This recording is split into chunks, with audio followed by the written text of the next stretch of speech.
Europe seems to be witnessing summer blues. The climate crisis, there are activists protesting against the inaction when it comes to climate change. They've also raised an alarm in some parts of the continent.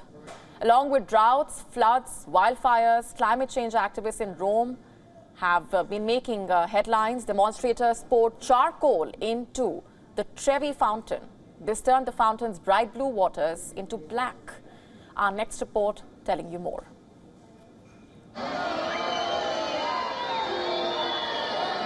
Activists pouring charcoal into the fountain, screaming their lungs out while holding banners. Security forces dragging demonstrators while pulling down their banners. Our country is dying. This is what one of the banners said. Another one urged the government not to pay for fossil campaigns, especially considering the deadly flooding in northern Italy. We should be worried because maybe it's not affect on us right now at the moment, but little by little it will affect on us more and more, and we will see the change. I believe that our children will have even bad conditions, more bad.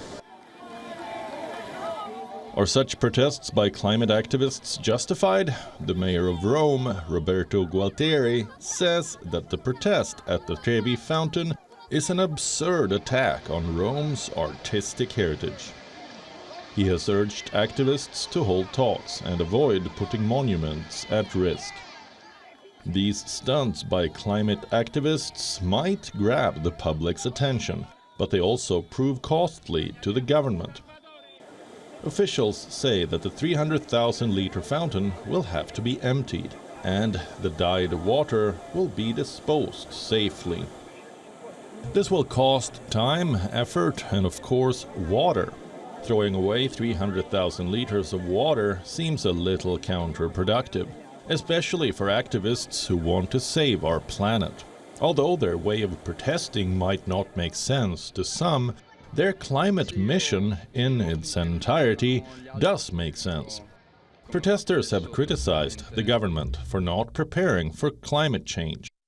Floods have ravaged northern Italy. Piles of destroyed furniture, survivors walking through flooded streets, and continuously rising water.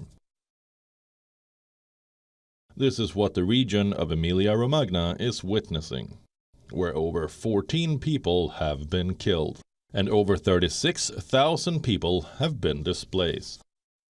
The situation has not improved. The water level of the main river has risen by 30 centimeters from yesterday to today, so we are worried that it may burst its banks.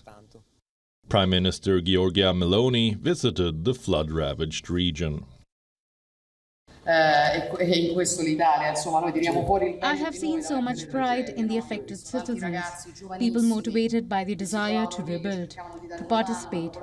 I found it incredible. Usually, when you have these catastrophes and tragedies, there is a risk that resignation takes over everything. That is not what we found, really. Meloni said that the government will find the resources needed. The government will also hold talks on how to respond to the emergency. Shouldn't these talks have taken place earlier? How long do people have to wait before getting aid? This might just be the start of Europe's summer blues. Why do we say this? Scientists say that Europe may face a dry summer. We are talking about droughts. You might think that the extensive rain will make the soil fertile. So there's no chance of a probable drought. That's not true. Experts say that Europe's long winter drought resulted in dry soil, a kind of soil which cannot absorb rainfall water. So when the ground is very hard, the rainwater will just run off the surface instead of recharging the water reservoirs.